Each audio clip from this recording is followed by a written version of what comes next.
took 17 minutes for my life to unravel. 17 minutes between the moment I opened the email and when I closed my laptop.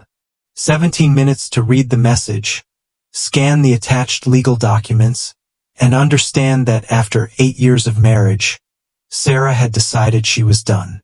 I was 6,000 miles from home, for months into a deployment in a forward operating base in Syria. The email arrived at 0347 local time. I just finished a 12-hour shift coordinating logistics for a sensitive operation. My team had successfully completed their mission, and I was finally getting ready to grab a few hours of sleep when the notification pinged on my secure laptop.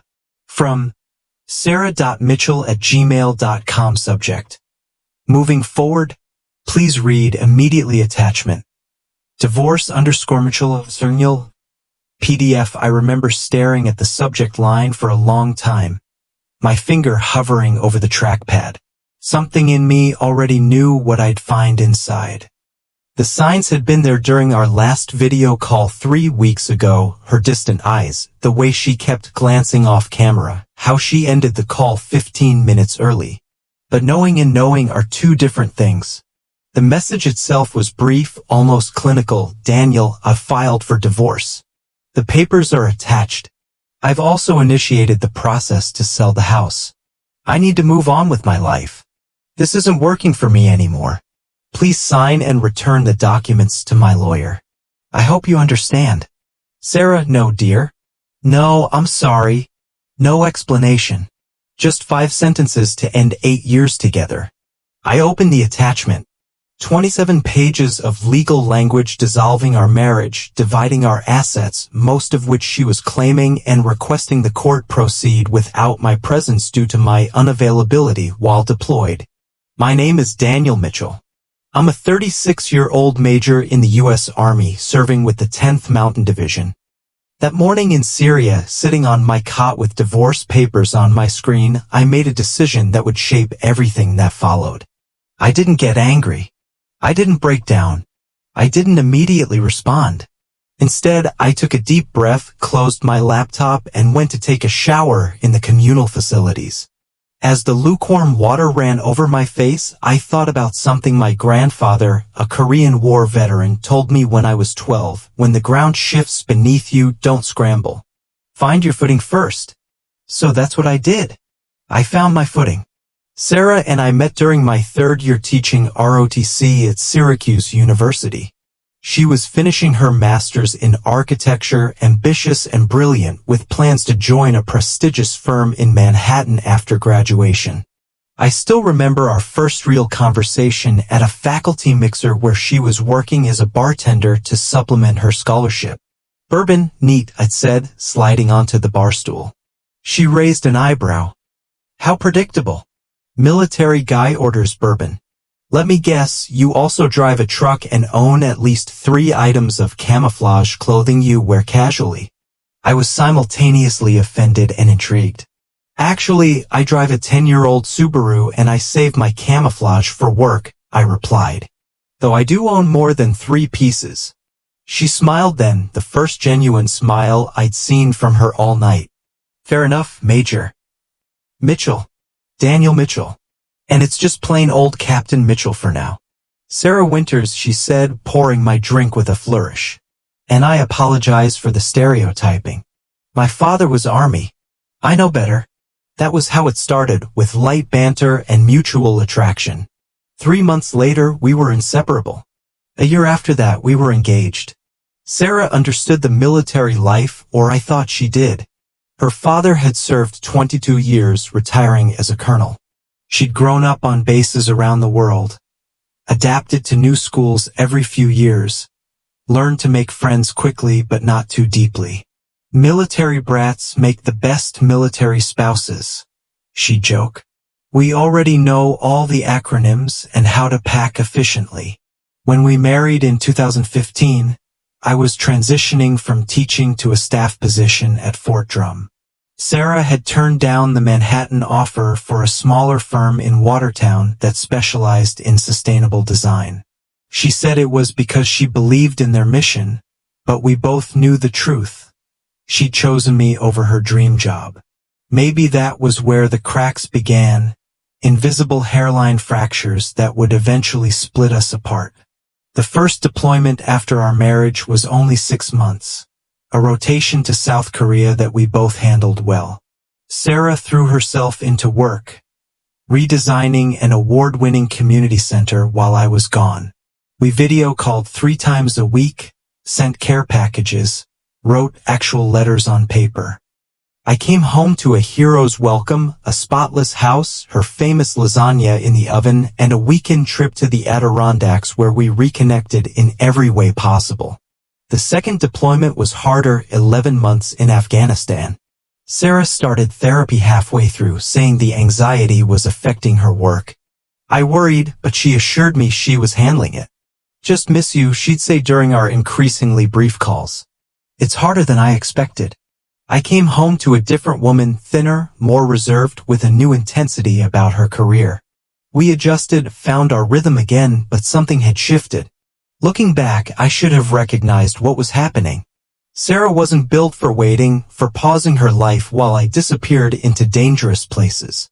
She was a creator, a builder. She needed to be constructing something, moving forward.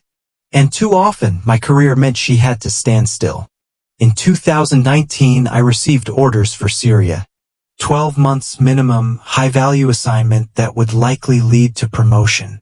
Sarah seemed supportive, helped me prepare, organized my gear with military precision that impressed even me. The night before I left, we sat on our back porch, looking at the stars over Lake Ontario. "I'll be okay," she said, her fingers laced through mine. "We'll be okay." I squeezed her hand. "I know. This is the last long one for a while, I promise. When I get back, we can start talking about kids." She was quiet for a long moment. When she finally spoke, her voice was careful. "Let's see where we both are when you get back. A lot can change in a year." A warning I didn't hear. First, I requested a secure call with my friend Marcus, a JAG officer stationed at Fort Benning. We'd served together in Afghanistan, trusted each other completely. "This is bad timing, brother," he said after I explained the situation. "But not unusual. Military divorce during deployment happens more than the brass likes to admit." "What are my options?" I asked, keeping my voice neutral though we were alone in the secure communications room. "Don't sign anything yet," Marcus advised.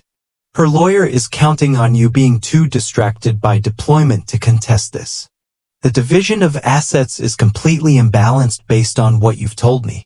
The house is half yours regardless of who's making payments right now. And her claim to your military pension is excessive given the length of your marriage." I rubbed my eyes. "What about the sale of the house? Can she do that without me?" Marcus's hesitation told me everything. "Technically, no. But there are ways around it if you're not physically present to object." "Has she sent you any other documents? Anything about power of attorney?" A cold feeling settled in my stomach. 2 months before deployment, Sarah had mentioned updating our legal documents. She'd handed me several forms to sign, deployment-related authorizations that would allow her to manage our affairs while I was gone. "I need to check something," I told Marcus. "I'll call back tomorrow." After disconnecting, I dug through my personal files until I found the scanned documents I'd brought with me. There it was, a limited power of attorney that I'd signed, but with an unexpected addition granting her authority to manage and dispose of real property. It wasn't what we'd discussed. I remembered signing several documents in sequence, trusting that they contained only what Sarah had explained. Trust is a funny thing in a marriage. It's both essential and dangerous, like oxygen. You need it to survive, but it can also feed a fire that destroys everything. Over the next week, I constructed a response plan while maintaining my duties. I worked my shifts, attended briefings, led my team, all while methodically addressing the implosion of my personal life during off hours. First, I contacted our bank and discovered Sarah had already transferred most of our joint savings, nearly $42,000, to a new account in her name only. The transfer had happened 3 days before she sent the divorce email. Next, I reached out to our neighbors, the Hendersons, using the pretense of asking them to check on a possible water leak. What Jim Henderson described instead was Sarah loading furniture into a moving truck with the help of a man Jim didn't recognize. "Thought you knew about it, Danny," Jim said, confusion evident even through our patchy connection. "Sarah said you two were selling the house because you were getting reassigned after deployment. Change of plans, Jim? But thanks for letting me know." The final piece fell into place when I received an email from our real estate agent, Michael Cohen. "Major Mitchell, just following up on Sarah's request for a market analysis for your home. Based on comparable sales and the current improvements, I believe we can list at $375,000 with an expected sale price of around $360,000. Let me know if you have any questions before I proceed with the listing as Sarah requested." Michael had included me out of professional courtesy, unaware that I knew nothing about these plans. I responded immediately, "Michael, thank you for including me in this correspondence. However, I have not authorized the sale of our home. Please do not proceed with any listing until you receive explicit written authorization from me personally. As I am currently deployed overseas, any sale at this time would not be possible with my consent." Then I contacted Marcus again and explained everything I discovered.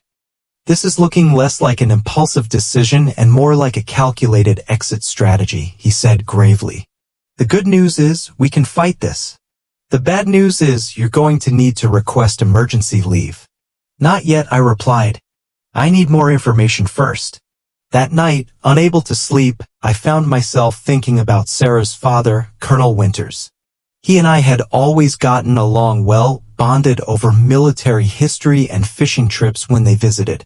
After he died of a sudden heart attack 2 years earlier, Sarah had changed, become more driven, more focused on her career, less patient with military life. I'd attributed it to grief, but now I wondered if it was something else, a realization that life was short, that waiting for me to return from deployments was consuming her limited time. Our last conversation before her father's funeral replayed in my mind. "He was so proud of you," I told her as we drove to the cemetery. Sarah had stared out the window, her profile rigid with controlled grief. "He was proud of my potential," she corrected. "He always said I could design buildings that would change skylines, that would last generations. And you will?" I'd assured her, reaching for her hand. She'd let me take it, but her fingers remained limp in mine. "When, Daniel? Between PCS moves? Between your deployments? In the random military towns where your career takes us?" I'd been surprised by her bitterness. "I thought we were making this work. Your firm?"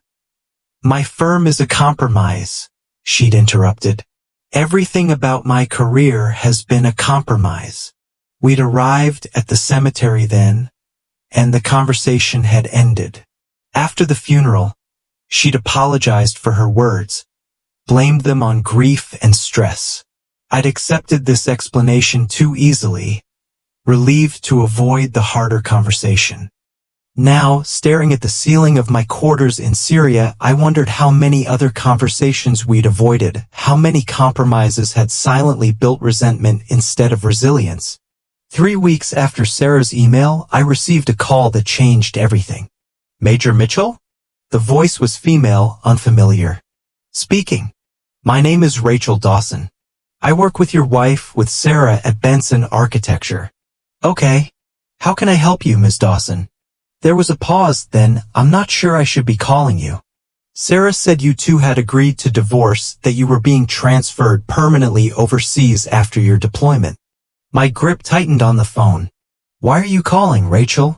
"Because something doesn't feel right. Sarah's been acting strange for months. She suddenly quit last week, no notice. And she's been working on plans for a major project in Boston that none of us knew about. With Julian Mercer." The name meant nothing to me. "Who's Julian Mercer?" "A developer from Boston. Very wealthy, very connected. He showed up at our office about 5 months ago, specifically requesting Sarah for a major sustainable housing project. They've been working closely ever since. I kept my voice level. And you're calling because I overheard them talking before she quit. About how they needed to liquidate quickly before you returned. About how Julian's lawyers had found a workaround for the house situation. It sounded, I don't know, calculated. Wrong. Do you know where Sarah is now? She said she was moving to Boston to work on the project. The strange thing is, I checked with some contacts there. The project Julian described to our firm doesn't exist. There are no permits filed, no land purchased, nothing. I thanked Rachel for her call, promised to keep her name out of whatever happened next, and immediately contacted Marcus. I need emergency leave. Now. The army can move quickly when necessary. Within 72 hours I was on a transport to Germany, then a commercial flight to New York, and finally a connection to Syracuse. Marcus met me at the airport, his usually cheerful face serious. We've got a lot to cover, he said, taking my bag and leading me to his car. I've been doing some digging into this Julian Mercer character. As we drove toward Watertown, Marcus laid out what he'd found. Julian Mercer wasn't just a developer, he was the son of a Boston real estate magnate with a history of questionable business practices. More importantly, he had a pattern of pursuing relationships with professionally accomplished women who had access to valuable property or connections. 3 times in the last decade, Marcus explained, he's dated women through their divorces, helped them maximize their settlements, then acquired properties at below market rates once the divorce was finalized. 2 of those women later filed complaints alleging he manipulated them financially, but both cases settled out of court with NDAs. And Sarah? Where is she now? Marcus handed me his tablet. On it was a social media post from 2 days earlier, Sarah smiling beside a tall, distinguished-looking man with silver temples and an expensive suit at a charity gala in Boston. The caption read, "Excited to announce my partnership with Mercer Development on the new Highland Green Sustainable Community. Hashtag new chapter, hashtag sustainable design partnership," I said quietly. That was fast. Marcus glanced at me. You okay? I handed back the tablet. I'm focused. What's our next move? First, we secure your house. Then we look into the financial transfers.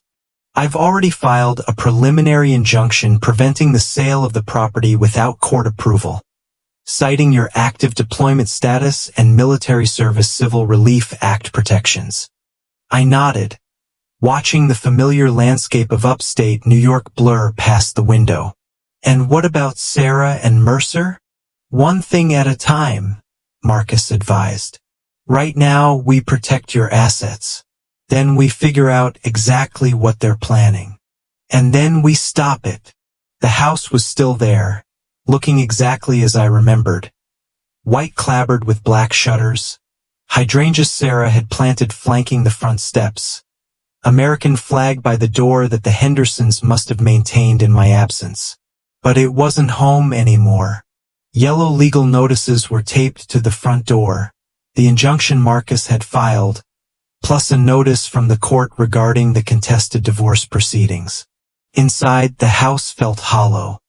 Sarah had taken most of the furniture, all of her possessions, and oddly, many of mine as well, including my grandfather's military service medals, letters my mother had written me during basic training, and the vintage fishing tackle box my father had given me before he died. Items of no value to anyone but me. In the kitchen, dirty coffee cups sat in the sink, 2 of them alongside a plate with dried egg residue. Someone had been here recently and not alone. Marcus followed my gaze. We should document everything. For the next 2 hours, we photographed and cataloged what remained and what was missing. I changed the locks, switched out the security system codes, and installed a new doorbell camera that would alert my phone to any visitors. That night, sitting on a camping mattress in what used to be my bedroom, I finally allowed myself to feel the full weight of what was happening. Not just the divorce or the financial betrayal, but the calculated nature of it all. The realization that while I was coordinating supply routes in a war zone, Sarah had been methodically executing her own mission, extraction. I picked up my phone a dozen times to call her, to ask the simple question, why this way? Why not just tell me she wanted out? Why the deception, the theft, the cold efficiency of it? But I didn't call. Some questions don't have satisfying answers, and some conversations only give the other person another opportunity to deceive you. Instead, I closed my eyes and focused on what I could control. Tomorrow, we would begin unraveling Sarah's plan, and whatever she and Mercer were orchestrating would soon be exposed to sunlight. The next morning brought the first counterattack. Sarah's lawyer, a sharp-faced woman named Eleanor Prentice from a prestigious Boston firm, called Marcus. Your client is interfering with Mrs. Mitchell's authorized activities, she began without preamble when Marcus put her on speakerphone in his office. The power of attorney clearly grants her the right to manage their joint property during his deployment. Marcus's voice remained professional but cool. That power of attorney was for the management of the property during Major Mitchell's absence, not for its liquidation against his expressed wishes. Additionally, we have evidence suggesting your client may have used that authority in bad faith. Bad faith? Major Mitchell abandoned his wife to a military lifestyle she never wanted, disappeared for months at a time, and prioritized his career over their marriage at every turn. She's merely seeking what she's entitled to after supporting his career for 8 years. I leaned forward, ready to speak, but Marcus held up a warning hand. Mrs. Mitchell's subjective experience of the marriage is not relevant to whether she misused a limited power of attorney, he replied evenly. We will be filing additional motions this afternoon regarding the improper transfer of funds from joint accounts and the removal of Major Mitchell's personal property from the marital home. Prentice's tone changed, became slightly less confrontational. Perhaps we should discuss settlement parameters. My client is willing to be generous despite the circumstances. Marcus raised an eyebrow at me. I shook my head firmly. We're not interested in settlement discussions at this time, Marcus informed her. We'll see you in court, Miss Prentice. After the call ended, Marcus turned to me. They're worried. That quick pivot to settlement talks means they know something's vulnerable in their position. I nodded, processing this. What's our next move? We follow the money, he said simply. Over the next 3 days, we constructed a timeline that revealed the premeditated nature of Sarah's actions. 7 months earlier, shortly after I received deployment orders, she had opened a separate bank account. 5 months ago, Julian Mercer appeared at her firm, specifically requesting her for his supposed project. 4 months ago, as I was boarding a transport plane to the Middle East, Sarah had begun transferring small amounts from our joint accounts to her new account. 3 months ago, she had listed our house with a different real estate agent than Michael Cohen, one from a Boston agency connected to Mercer Development. 6 weeks ago, she had packed and shipped most of her possessions to Boston. 2 days before sending me divorce papers, she had emptied our joint savings and investment accounts. But the most damning evidence came from Rachel Dawson, who agreed to meet us at a coffee shop in Watertown. I found these in the office copier after Sarah left, Rachel said, sliding a folder across the table. I think she was copying them for Julian and forgot to take the originals. Inside were preliminary drawings for a development called Lakeside Estates, and the proposed location was a familiar parcel of land just outside Fort Drum, currently owned by the Mitchell Family Trust. My family trust. Land I'd inherited when my parents died that Sarah had no claim to whatsoever. This makes no sense, I said, staring at the plans. She knows this land isn't marital property. It was inherited before we even met. Rachel looked uncomfortable. There's more.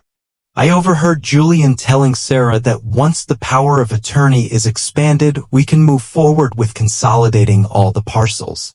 Does that mean anything to you? Marcus and I exchanged alarmed glances. The divorce filing, Marcus said quietly. It included a request for temporary orders granting Sarah continued power of attorney over all your affairs due to your unavailability during deployment.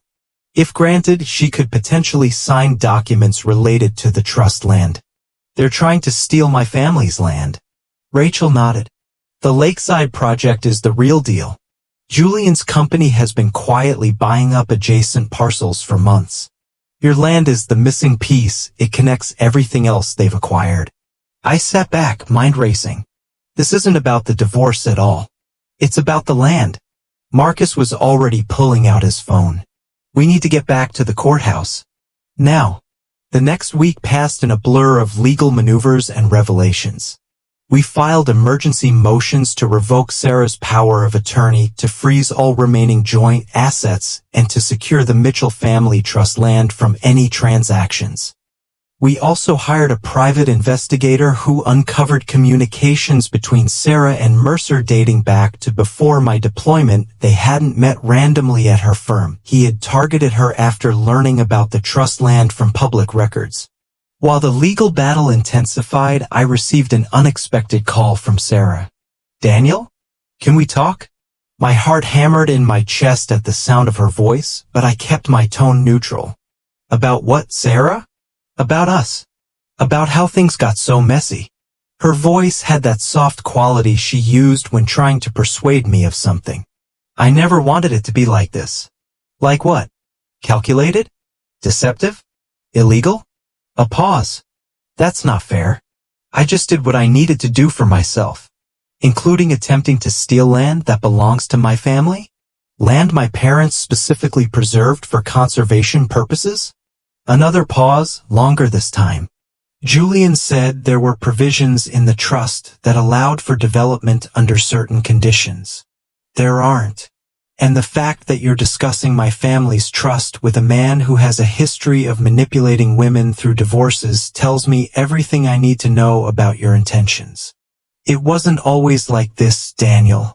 I did love you once. The pain those words caused surprised me with its intensity. But not enough to be honest. Not enough to simply ask for a divorce without trying to take everything I have. You don't understand the opportunity this project represents for my career. I understand perfectly, Sarah.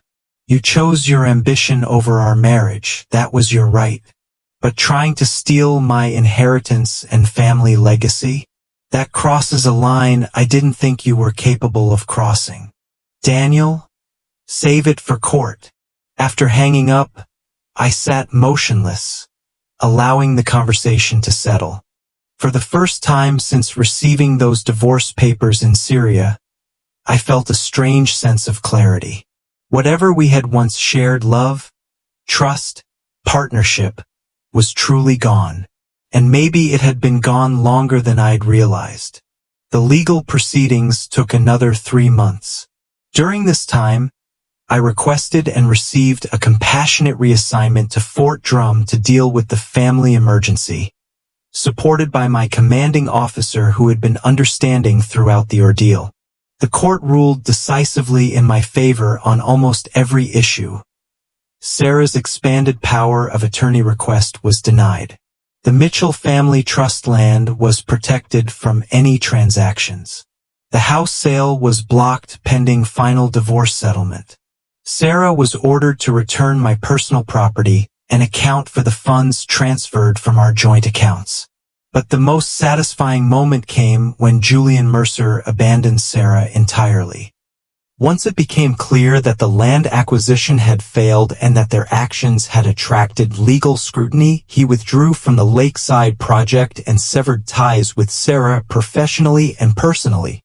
His parting words, relayed to me later by Rachel, who had witnessed their final argument at a Boston conference, were particularly revealing. I took a chance on you because you promised you could deliver that land, he told Sarah. Now I've got investors asking questions and potential legal exposure. This isn't what I signed up for. Sarah's career in Boston collapsed along with their relationship. The prestigious firms that had been courting her based on Mercer's connections suddenly had no openings. The partnership she had proudly announced on social media dissolved without explanation. I took no pleasure in her professional difficulties. Despite everything, I remembered the brilliant, passionate architect she'd been, the woman who could look at an empty space and envision something remarkable. Her talent was real, even if her integrity wasn't. The final divorce settlement was straightforward. The house would be sold, with proceeds divided equally. Sarah returned most of my personal possessions, though some items, including my grandfather's medals, never reappeared. The court ordered her to repay half of the funds she'd transferred out of our joint accounts.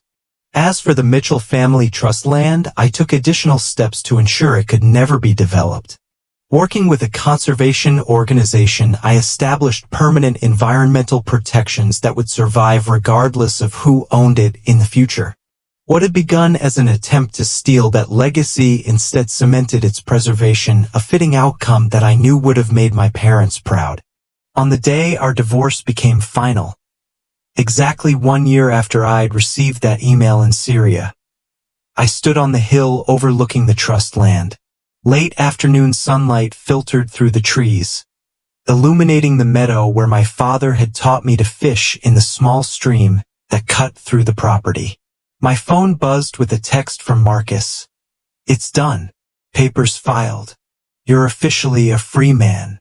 I put the phone away without responding and continued to watch the sunlight play across the land that had been in my family for 3 generations. Land that would remain unspoiled for generations to come. In that moment, I felt something unexpected. Gratitude. Not for the betrayal or the pain or the months of legal battles, but for the clarity they had provided. Sometimes you don't understand what matters most until someone tries to take it from you. 2 years have passed since that day on the hill. I'm still in the Army, recently promoted to Lieutenant Colonel, serving as an operations officer at Fort Drum. The house sold eventually, and I used my share to purchase a small cabin closer to the trust land where I spend my free weekends. I heard that Sarah finally got her Manhattan job, starting over at a lower position but doing what she'd originally dreamed of before our marriage. I hope she's found whatever she was looking for. Despite everything, I don't wish her ill. People sometimes ask if I'm bitter about what happened, if I've sworn off relationships or trust. The truth is more complicated. I'm more careful now, certainly. More aware of the importance of alignment, not just in love and attraction, but in core values and life goals. Last month, I met someone, a wildlife biologist conducting research on the stream that runs through the trust property. Claire appreciates the land for what it is, not for what could be built upon it. It's too soon to know where things might lead, but there's something refreshing about beginning a relationship with eyes wide open, with no illusions about the difficulties of military life or the compromises it requires. What Sarah and Mercer never understood was that some things aren't for sale, not family legacy, not personal integrity, not the quiet satisfaction of honoring commitments. In trying to take everything from me, they inadvertently revealed what I was unwilling to lose, what I would fight to protect. Sometimes the long way home is the only way that matters.